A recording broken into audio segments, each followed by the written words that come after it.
नमस्कार। नारी शक्ति और बंधुओं, आपका स्वागत है प्रोग्राम एस्ट्रो फैक्टर में। अखंडम करोति कल्याणम आरोग्यम धन संपदम। विषय एकदम नया। कौन सा विषय? विदेश यात्रा। अब विदेश यात्रा, पहले प्रदेश गमन। अगर आप बंधुओं पुरानी पुस्तकें देखें, अगर आप चाहे सारावली देखें, पाराशरी में पुस्तकें देखें, तो प्रदेश गमन को बहुत अच्छा नहीं माना जाता था। यहाँ तक कि प्रश्न कुंडली में हमेशा जब प्रदेश गमन के लिए क्या कहा गया है कि इसको सबसे ज्यादा प्रश्न होते थे, हिबुक प्रविष्टा गृहते प्रवासी, यानी हिबुक चौथे स्थान में जब प्रश्न कुंडली का प्रश्न होगा और शुभ स्थान होगा, इसका मतलब प्रदेश गमन से व्यक्ति वापस आएगा। लेकिन आजकल विदेश यात्रा, विदेश में बसना, विदेश में एम्प्लॉयमेंट लेना, ये एक नया देश काल परिस्थिति का एक नया यत्न, एक नए प्रकार का इकोसिस्टम, एक नए प्रकार की उत्कंठा हो गई है। अब इसमें सबसे ज्यादा महत्वपूर्ण ग्रह कौन से हैं बंधुओं? सबसे ज्यादा महत्वपूर्ण ग्रह हो गया हाउस नंबर 12। हाउस नंबर 12 को कहते हैं, इसको क्या कहते हैं? इसको बेहेश कहते हैं, इसको कन्फाइनमेंट कहते हैं, इसको आइसोलेशन कहते हैं, इसको एक्सटर्नल जर्नी से रिलेटेड रहता है। तो अगर आप अपनी कुंडली उठाइए, देखिए हाउस नंबर 12।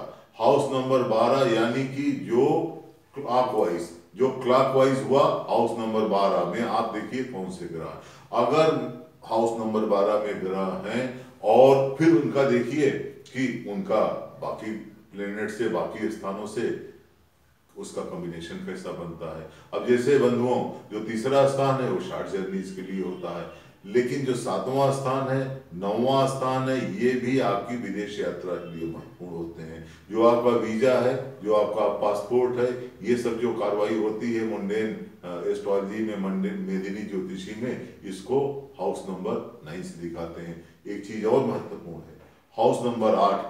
हाउस नंबर 8 यानी कि आपको कोई जासूसी का काम करना है, कोई आपको गोपनीय विद्या है, किसी प्रकार की आपको शोध कर रहा है, किसी प्रकार का फंडामेंटल कार्य करना है, तो इसके लिए भी 8वें और 12वें स्थान में किसी प्रकार का संबंध और सामंजस्य रखना नितांत आवश्यक है। अगर 12वां भाव आपका इल प्लेस्ड भी है, तब भी देखिए कि उसको कौन से ग्रह देख रहे हैं। अगर 7वां हाउस, 8वां हाउस, 9वें हाउस के प्लेनेट्स उसको देखेंगे तो शॉर्ट टर्म आपकी विदेश यात्रा हो जाएगी। यानी आप पढ़ाई के लिए जा सकते हैं, आप किसी सेमिनार के लिए जा सकते हैं, आप किसी अपने बिजनेस एंटरप्रेन्योरशिप के लिए जा सकते हैं, या आप किसी प्रकार की पार्टनरशिप के लिए जा सकते हैं, या आप घूमने के लिए जा सकते हैं। तो ये शॉर्ट टर्म जर्नीज है, 2 साल की जर्नी, 4 साल की यात्रा रही, आपने कोई कोर्स किया, कोर्स करके आप वापस आ गए, फिर गए, फिर आते रहे। ज्यादातर देखिए जो विदेश मंत्री, अभी अटल जी की कुंडली मैंने दिखाई थी, अटल जी की कुंडली विदेश मंत्री रहे, तो विदेश मंत्री रहे 12वें स्थान में, उसमें शनि था, शनि उच्च का था। तो इस प्रकार का आप एक प्रारब्ध देख सकते हैं, इस प्रकार की एक उसमें विशेष कुंडलियों में ग्रहों का और हाउसेस का कॉन्फ़िगरेशन देख सकते हैं। अब एक चीज और भी महत्वपूर्ण है, अब एक महत्वपूर्ण क्या है कि हम सब विदेश में बसेंगे तो या नहीं बसेंगे। अब देखिए विदेश माने तो विदेश, अब विदेश में ये बताना बहुत मुश्किल है कि वो आदमी अमेरिका में बसेगा कि लंदन में बसेगा कि कहीं पर आपके किसी स्विस कंट्रीज में जाएगा। वो उसके लिए उसके बार बार देखने पड़ेंगे कि उसका प्रोफेशन कैसा है, उसके बाद टोटल देश काल परिस्थिति के हिसाब से उसके बाकी प्लेनेट्स किस प्रकार के हैं, और उसके प्लेनेट्स में और उसकी उपलब्धि में और उसकी दशा में किस प्रकार का मेल बैठ रहा है या नहीं बैठ रहा है। इसी प्रकार से आप देखें ब्यूरोक्रेसी में जैसे आईएएस हुआ, आईपीएस हुआ, एक इंडियन फॉरेन सर्विस हुआ, भारतीय विदेश सेवा। अब भारतीय विदेश सेवा में जरूर अगर आपके 12th हाउस में प्लेनेट्स हैं, 12th हाउस का कॉन्फ़िगरेशन इस प्रकार का है, तो हो सकता है कि आप आईएएस आईपीएस के बजाय भारतीय विदेश सेवा को अपना एक करियर बनाएं। भारतीय विदेश सेवा में आपको मालूम है बंधुओं कि जो जितने भी दूतावास रहते हैं वहां पर भारतीय विदेश सेवा के अधिकारियों की नियुक्ति होती है, और उन दूतावासों को जो लोग हेड करते हैं वो लोग हमेशा भारतीय विदेश सेवा के सदस्य होते हैं। ये कुंडली में आपको यहाँ पर ये कुंडली देखिए, ये डॉक्टर नागेंद्र सिंह की कुंडली है। डॉक्टर नागेंद्र सिंह भारत के एक ऐसे व्यक्ति थे जो कि अंतर्राष्ट्रीय न्यायालय हेग में वहां पर उसके चीफ जस्टिस रहे। वो स्वतंत्रता प्राप्ति के थोड़े दिन पहले इंडियन सिविल सर्विस में आए थे और उसके बाद यहाँ पर आईएएस में भी बहुत से अच्छे अच्छे विभागों में रहे। वो राजघराने से बिलोंग करते थे, राजस्थान से, लेकिन बाद में वह भारतीय विदेश सेवा आउट की। अब आप ये देखिए कि इनका जो 12वां स्थान है, 12वें स्थान में क्या क्या क्या है, शनि बैठा है। अब 12वें स्थान में शनि है, यानी कि इनको विदेश की तरफ ले जाएगा। अब दूसरा इसमें जो महत्वपूर्ण ये है कि वीनस तुला राशि का, मैंने पहले भी बताया था कि जो वीनस है, वीनस यानी कि शुक्र है, तो शुक्र हो गया मीन राशि का। मीन राशि का शुक्र, 12वें स्थान का शुक्र सर्वोच्च का होता है। तो एक प्रकार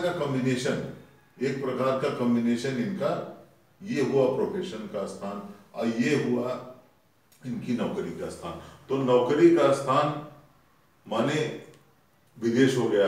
अब जो प्रोफेशन है, प्रोफेशन को जो गति मिलेगी विदेश से मिलेगी, तो इनकी जो सेवा होगी कहाँ हो गई, विदेश में सेवा हो गई।